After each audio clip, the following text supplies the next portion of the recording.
Okay, so I just bought this vintage stencil kit, this Whitehall stencil kit. It's probably mahogany shells. It's going to be Japanese made, probably from the 60s. You can see that it's got some reinforcement rings in there. This is going to be a video about some techniques I use to tune drums that are pretty consistent and that I've found sort of consistent success with. I'm going to add resonant heads and hardware hoops to the toms here, which don't have them. But and this snare is not part of the kit. It's a separate maple snare that I have just for demonstration. Let me give you a taste of what this sounds like if I were just like step up to this as a house kit, and some of the quick things I would do to adjust it on the fly if I just had to play it like right now.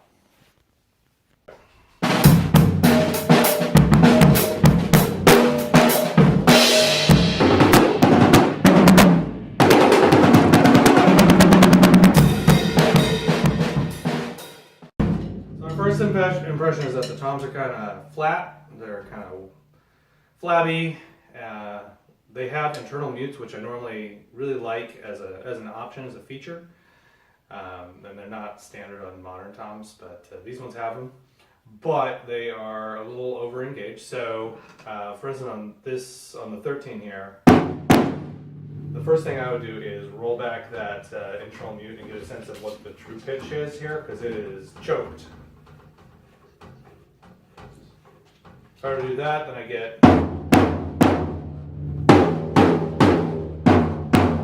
Okay, so these are really close in pitch, and there's really not much difference there. The floor tom's not sounding terrible. These are all kind of in a concert tom setting. In other words, they got no, as I mentioned, they have no resonant head. So it's just the batter side. Okay, so if I had to sit down, and I think that the bass is kind of boomy, but is workable.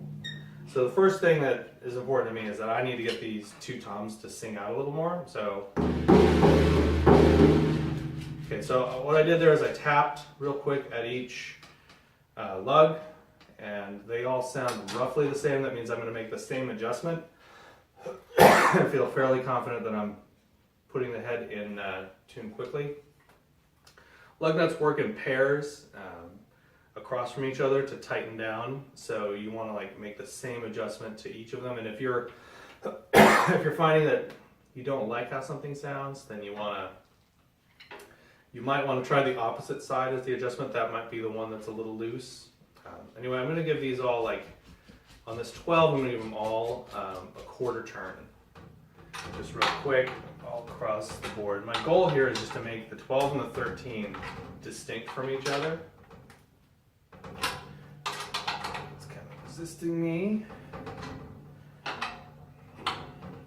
going to real quick check them.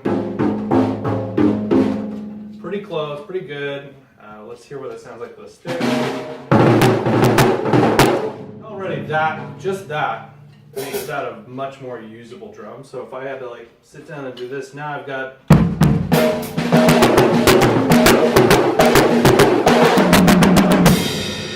So now let's focus on this 13. And now with this one singing out, the 13 is kind of how I like it.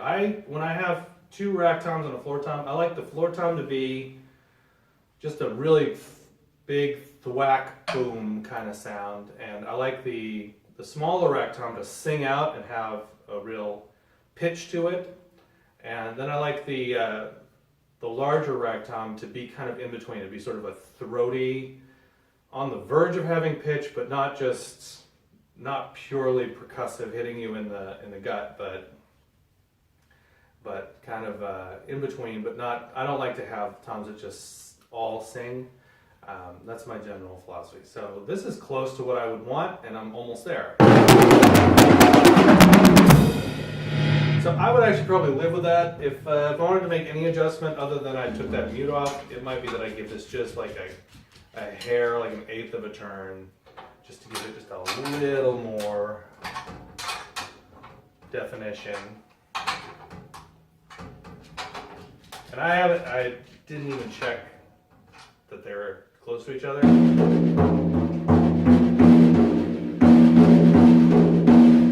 There's actually a little bit of an issue there, but you can hear it.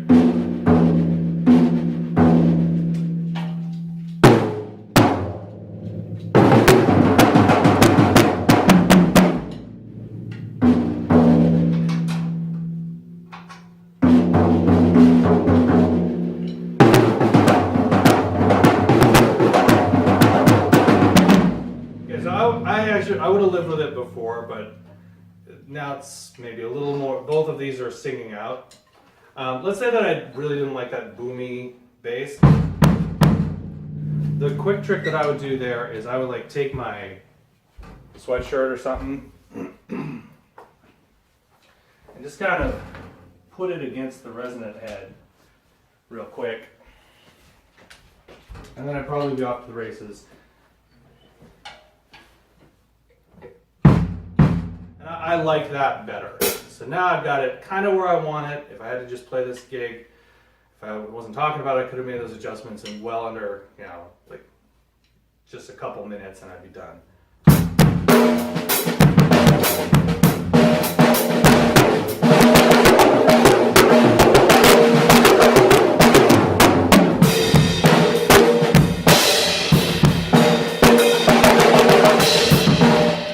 So that's how I like it. That would be good enough. I'd feel good about that. I'd feel like I was making music, not just fighting this kit. But now, let's see if that's kind of like a before and then kind of modified. Let's see what it would be like if I really were to take the time and tune these heads, and let me show you what I do to tune the heads. All right, so this is just a quick before and after on this. So the head that's on here is actually it's not one of my favorite two heads, but this is a head I'd feel pretty good about. It's a Remo Power Stroke 3, either coated or clear is fine. And I love that it's got some kind of impact pad here. So as far as like a batter head goes, this is a pretty good one. I'm going to replace it with an Aquarian Super Kick, which is my favorite sort of go-to head.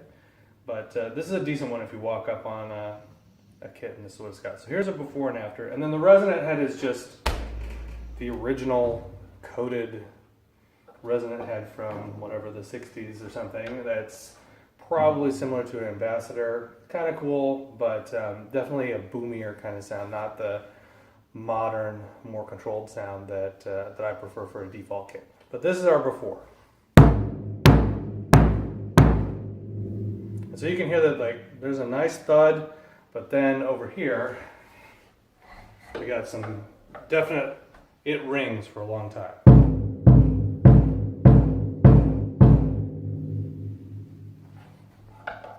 Okay, so I'm going to strip these heads off without you watching and get it to the point that I can talk about the first important critical step when you're swapping the heads. This is with an Aquarian Super Kick on the batter side and on the resonant side an Aquarian regulator.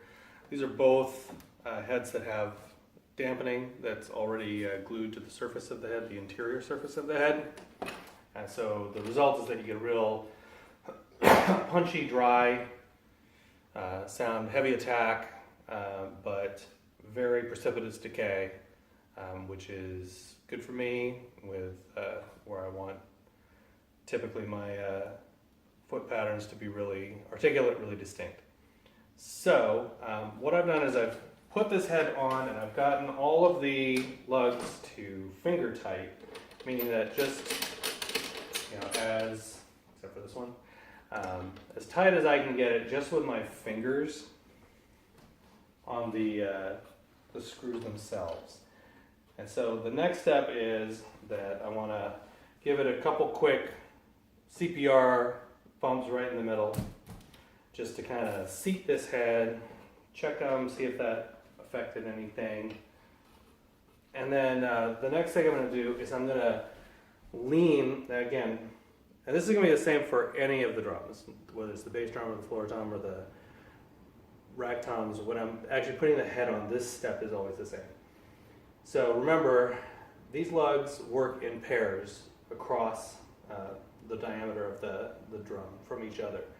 So it's a best practice to do one thing to the first member of the pair and then switch over to do the same thing to the other member. What I'm going to do is lean on the rim and then tighten this up to where it's just to where it's easy, not where I actually have to crank it. And then do the same thing over here, just finger tighten it back down. Then the next one, same thing, just retighten the finger tightness, and then the next one, and so on and so forth around the drum. From that assisted finger tightness, I'm going to give it just like an eighth of a turn on each lug.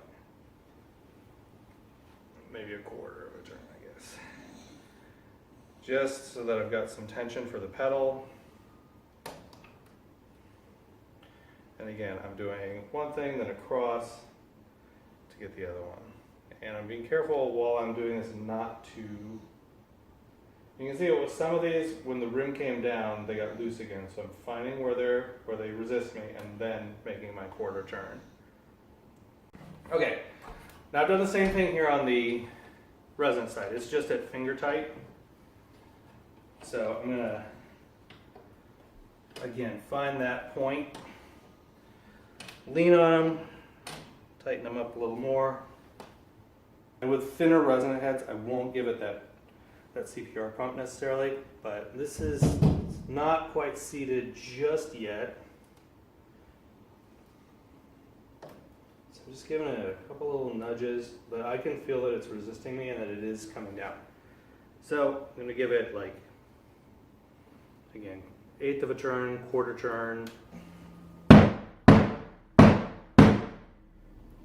Because that is kind of what I like. I might want this resonant head just a little tighter because it can give it kind of a nice little aftertaste. But again, it's not going to get too crazy. Bring it out because of the design of this head.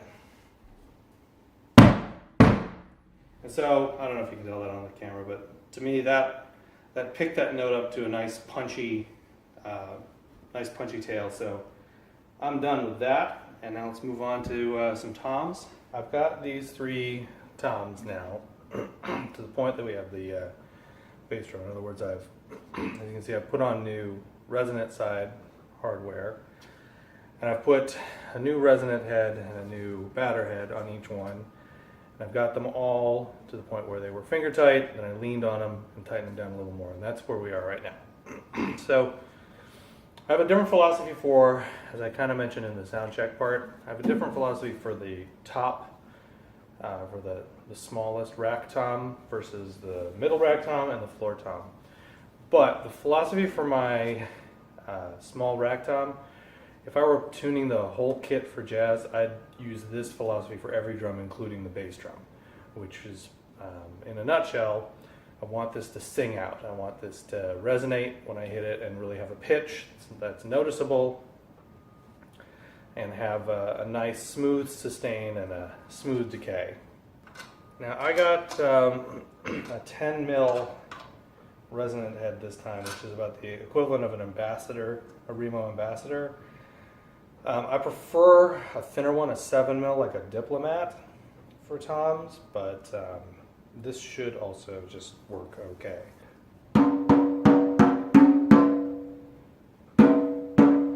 Okay, so I'll pick one lug that's sounding clear, and I'll just compare every lug to it.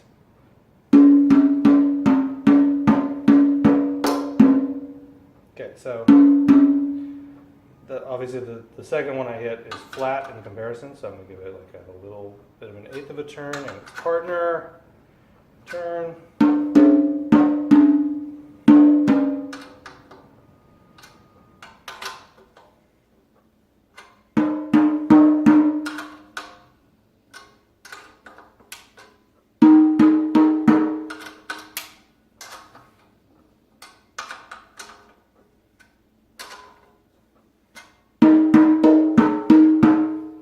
So you notice that the first two are getting a lot closer. This is my reference point.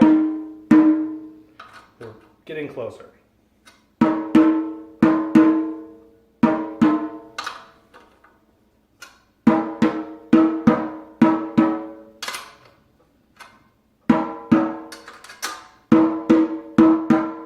Okay, so those are pretty good. Now that I had to put a lot of cranks into that, so this may end up being higher than I want it to be.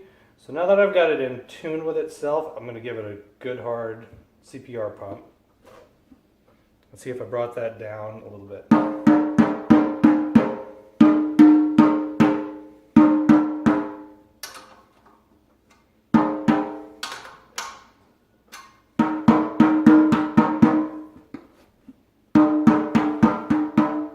Okay, so that should be pretty close. We'll kind of fine tune this after we get this other head. So now I flip the drum over and I'm going to do the batter side. So when everything is going perfectly with a rack tom, I kind of expect that I'm probably going to get where I want it to be within typically like half to 3/4 of a full turn on each side. This one's taking a little bit more to get there. And again, I didn't know anything about this kit when I started. It could be that the edges have got some issues, that it needs to be really tightened down before it makes a full tight circle of contact. But it may also just be that, you know, that's how this one is. Also, I'm putting on brand new heads as opposed to gently used heads, so I do have to break these in just a little more to get them seated.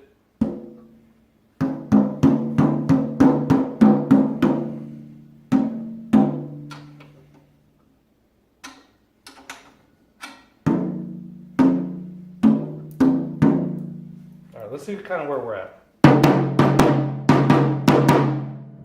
All right, so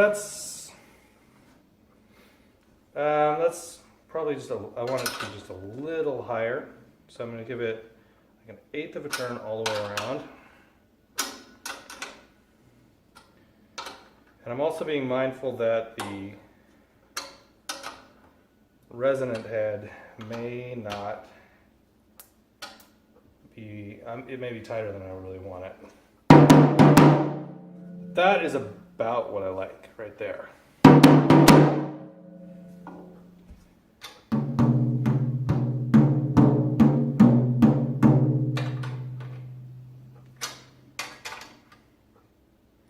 So to get it to be throaty,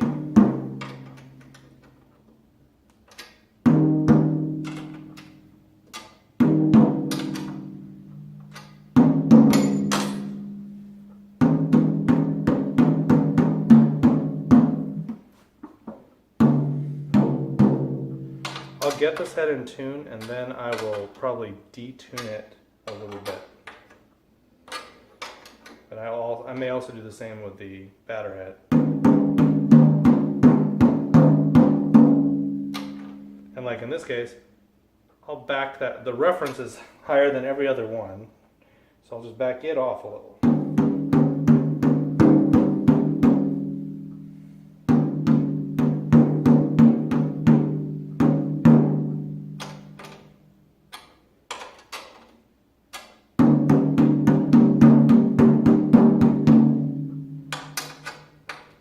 It doesn't have to be perfect. It needs to be pretty close. So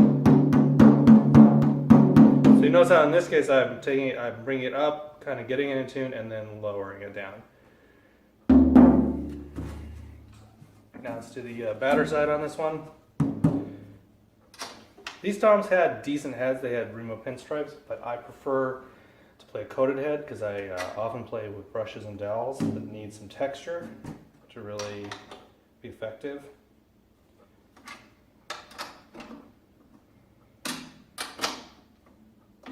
And for toms, because I'm not a particularly heavy hitter, and I have rarely broken heads, even when I played much larger sticks and much heavier music. At this point, I just favor like a single ply Ambassador or you know, like a G1 and Evans, Genera 1s. And I typically will pick either Remo or Evans for my tom and snare heads, just because I know the heads reasonably well, but Aquarian is also good.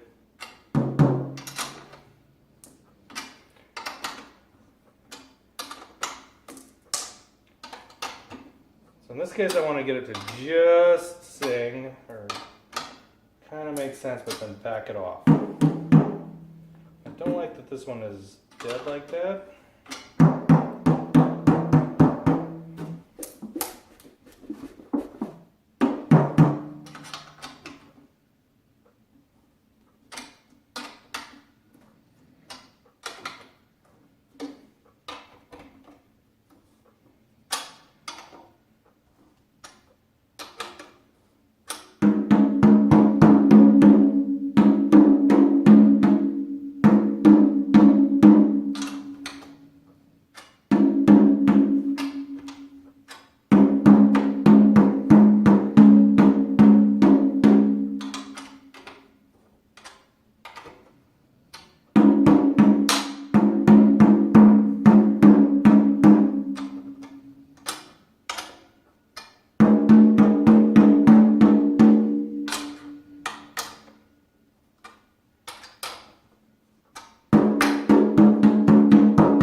See where we are with that.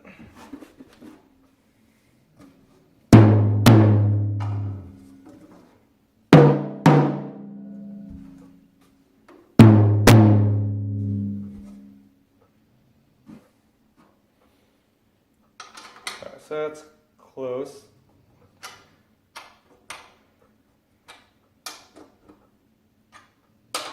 I'm backing the whole thing off like a 1/8 of a turn.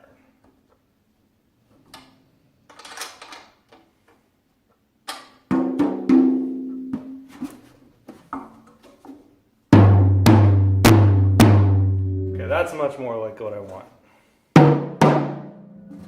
Then I'm comparing this one and seeing how dry it is compared to the other one, and I'm at this point thinking, well, maybe I want to back this reso head off just a smidge. There really is going to be a sweet spot where the tom really sings. It's a little bit choked.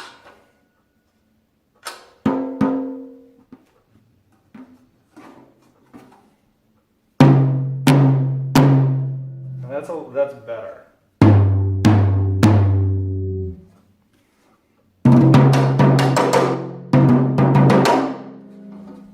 So that reso head's working better for me now. I'm gonna actually crank up the batter head a little for pitch. I can't quite see this, but I'm working on the 12 as I work on the 13. Trying to get the effect I want. That is really what I want. So it would go.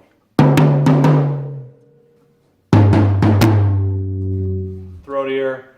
And obviously I want them to descend in pitch as they go. Okay, floor tom.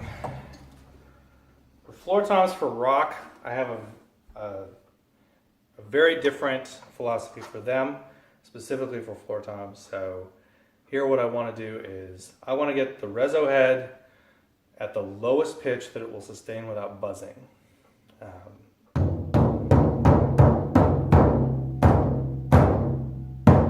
So I'm tapping it to really see if will it sustain a pitch here, and it's really close.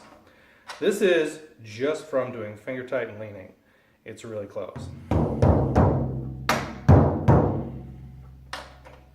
So I'm just going to give it just a hair of tension. In this case, just because I'm not bothering to go side to side, because I'm giving it just a tiny nudge, like not even an 1/8 of a turn.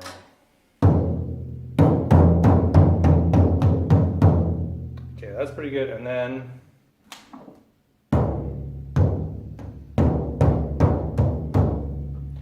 that's kind of what I want on the reso. Now, on the batter side for a floor tom and a rock application, I want this to be basically just this side of slack. I want it to be dead. I don't want it to have pitch. I want the whole effect to be a sort of a thwack boom. So right now this is probably a little too pitchy, but it's close. So, and again, this is just from finger tight and leaning. So I'm going to back it off just a hair and give it a good CPR pump.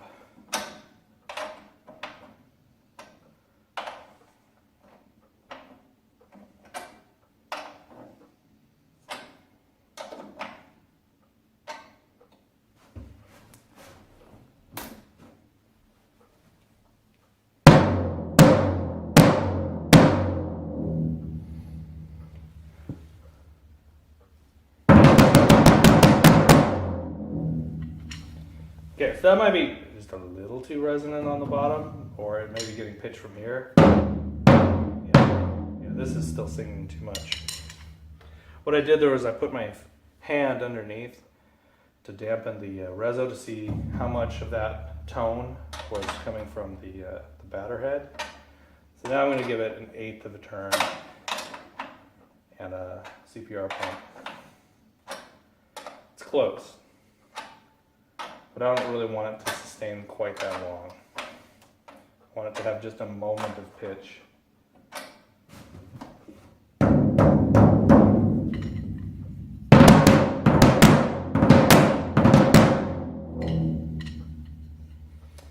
That's pretty close. It's maybe a little more pitch than I want, but it's the kind of thing that even just a tiny piece of like painter's tape probably will give it the tone I want.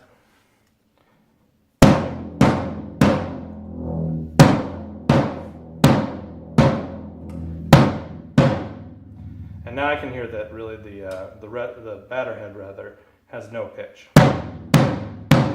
So it's all about that reso head is sustaining a little longer than I want it. And that's a situation also where these internal mufflers are a great thing on these vintage drums because that's the kind of thing where I could crank this back up to that last point that I had if I wanted the tension for my stick, but I don't do a lot of rebounding on the floor tom. I could crank it up and then just dampen it. But in this case, I'm just going to go with this. All right, so a quick note on adjusting a snare. So in playing that, I kind of felt like, if I was really sitting behind this kit, I'd want to actually tighten the snare up. I'm not going to go from scratch on here, but in general, a couple notes about snares. I want the resonant side to really be a specialized snare head, which would be like a 3 mil. Like in this case, this is a specialized snare head. And in general, I want it to be pretty darn tight. But what that's going to mean is that from that point of it just being seated, and you don't, with a 3 mil head, you don't give it any CPR punches. I want it to be probably between 1 and 1.5 turns. So typically 1 1/4 is pretty tight. As long as I'm at it, I'm going to give this, I want it to really sort of resist me.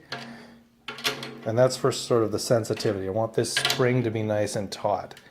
Think of the snare side head as a spring that's jumping when the opposite side goes. It's not as important to think about focus on tuning, but what you would do is you would lift these snares with a stick across the rim, and then you'd kind of get it close.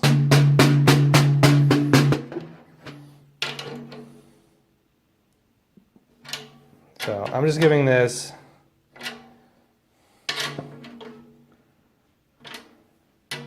three-eighths of a turn total.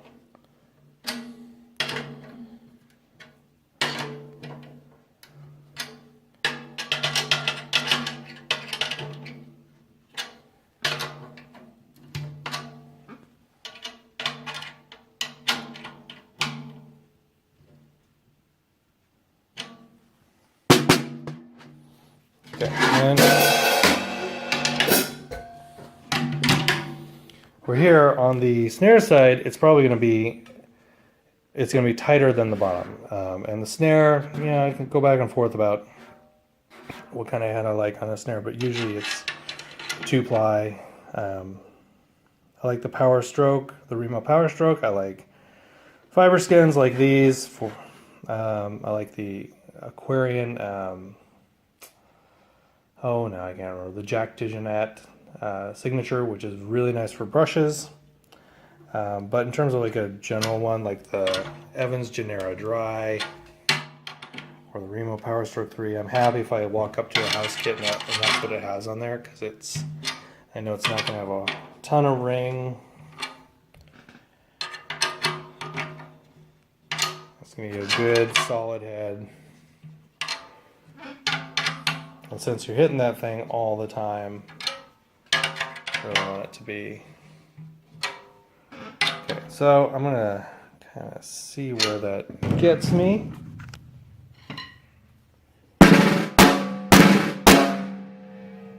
Okay, I want a little more tension in this head. So, quarter turn, or probably an eighth of a turn, excuse me.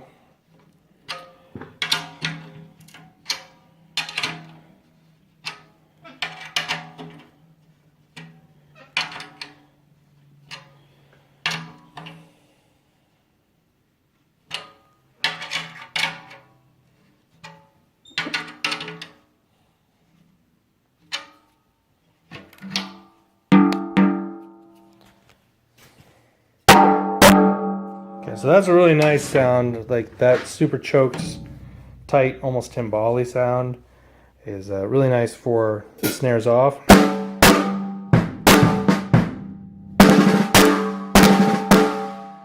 And buzz rolls, I feel a good response off that. I might tinker with it, even a little tiny bit more tension, but this is more like what I want.